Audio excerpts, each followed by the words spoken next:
My great fellow Americans, earlier today, on the eve of the Thanksgiving holiday, two members of the National Guard serving in Washington, D.C., were shot at point-blank range in a monstrous ambush-style attack just steps away from the White House. They had been deputized as part of the most successful public safety and national security mission in the history of our nation's capital, the D.C. Safe and Beautiful Task Force, which has achieved an unprecedented reduction in violent crime and crimes of all type. This heinous assault was an act of evil, an act of hatred, and an act of terror. It was a crime against our entire nation. It was a crime against humanity. The hearts of all Americans tonight are with those two members of the West Virginia National Guard and their families. The love of our entire country is pouring out for them, and we are lifting them up in our prayers. As we are filled with anguish and grief for those who were shot, we're also filled with righteous anger and ferocious resolve.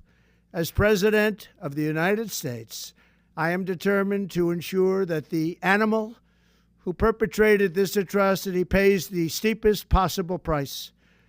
I can report tonight that based on the best available information, the Department of Homeland Security is confident that the suspect in custody is a foreigner who entered our country from Afghanistan, a hellhole on earth. He was flown in by the Biden administration in September 2021 on those infamous flights that everybody was talking about.